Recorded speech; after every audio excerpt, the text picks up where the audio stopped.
As fierce battle raged across sprawling front lines, a contentious debate has emerged within Ukraine and among its international observers regarding the strategic priorities of President Zelensky's administration. Critics have become increasingly vocal, claiming that the president is disproportionately focused on the high-profile acquisition of advanced Western weaponry, specifically Tomahawk long-range cruise missiles, while potentially overlooking more immediate and pressing needs of the Ukrainian military. Reports from soldiers engaged in the grueling day-to-day combat reportedly highlight significant and persistent gaps in essential equipment, basic supplies, and logistical support. These voices from the trenches raise difficult questions about the allocation of resources and whether Kyiv leadership is fully attuned to the ground realities of the war.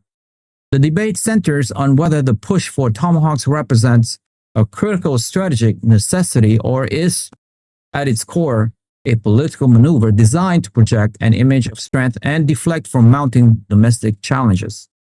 Proponents of the acquisition argue that such missiles are a game changer, providing Ukraine with the capability to strike high-value Russian military targets deep behind enemy lines, including command and control centers, major ammunition depot, and airbase from which attacks on Ukrainian cities are launched.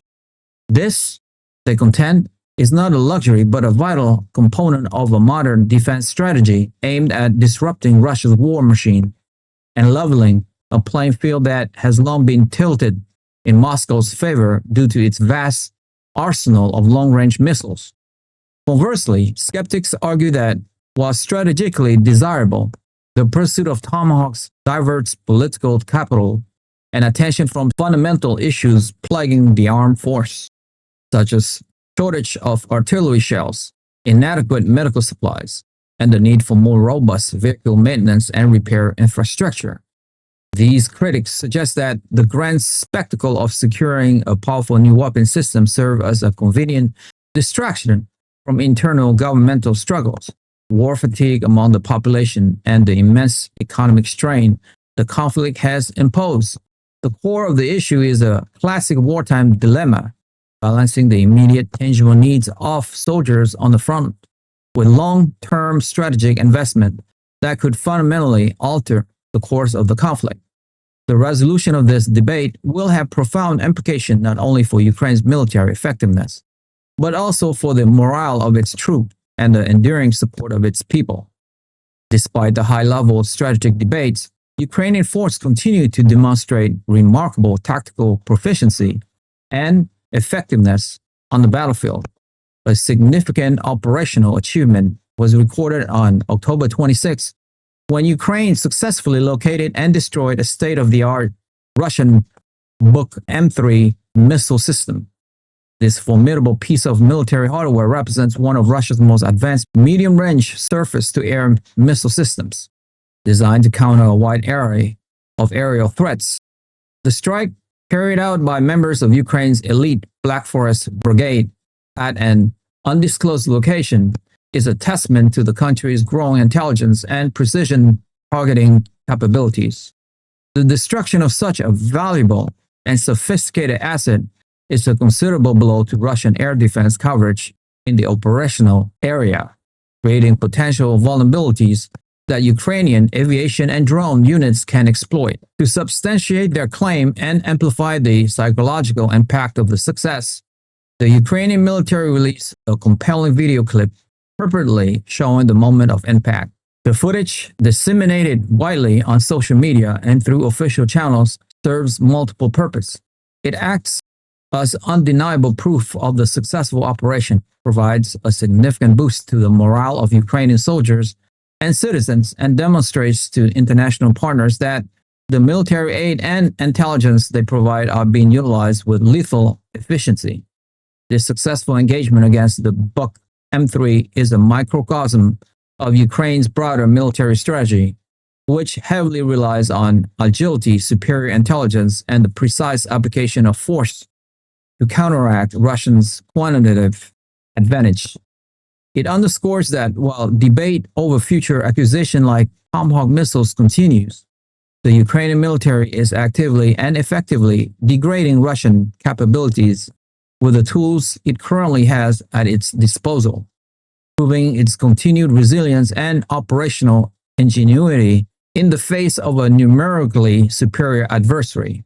Each such victory, however small in the grand scheme of the war, reinforced the narrative of a determined and capable resistance fighting for its survival.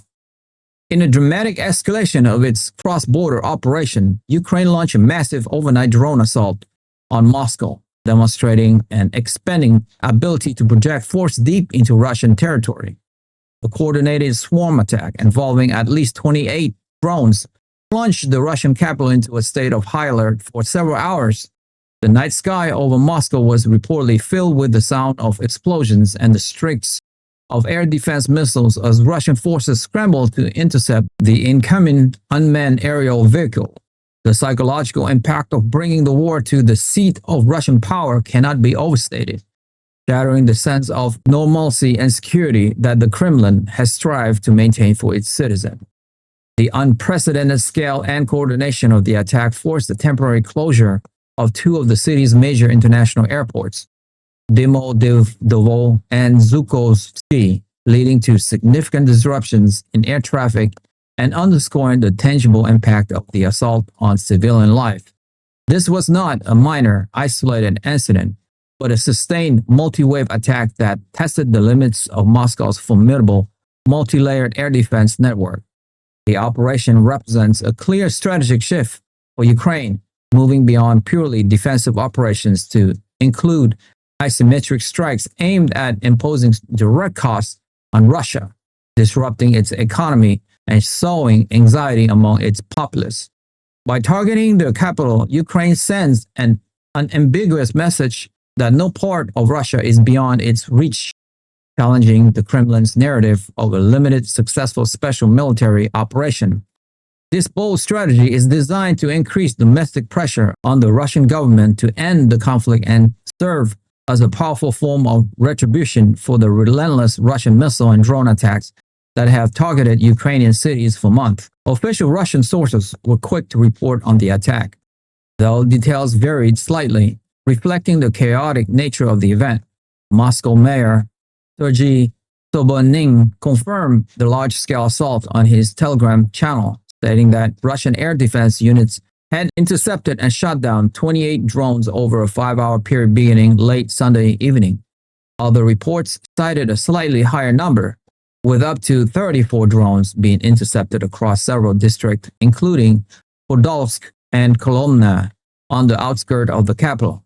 While the majority of the drones were reportedly down, the operation was not without consequences. One of the drones apparently struck an oil depot in the city of Serpukhov, south of Moscow, sparking a fire that was, according to officials, quickly contained. The incident highlighted the vulnerability of critical infrastructure even in heavily defended area.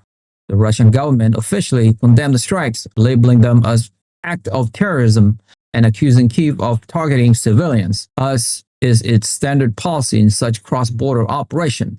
The Ukrainian government remained officially silent, neither confirming nor denying its involvement. This strategic ambiguity allows Kyiv to maintain a degree of deniability while still achieving its military and psychological objective. The incident marks a significant uptick in the long-range drone war between the two nations, raising serious concerns about a new cycle of escalation. As Ukraine demonstrates a growing capacity to strike deep within Russia, the potential for more aggressive and widespread Russian retaliation looms large, further intensifying an already brutal and devastating conflict. The skies over Moscow have now become a contested battle space, a stark and undeniable symbol of the war's expanding scope and unpredictable trajectory. If you have made it this far, congratulations, you have unlocked the truth. I want to ask you a quick question though. Is Zelensky's push for Tomahawk missile will eventually come true? And why? Join the debate. We want to hear your insightful opinion on where this is all heading in our community. Share your thoughts in the comments below. Like the video, hit the notification bell, and most importantly, subscribe. I'll see you guys in the next one.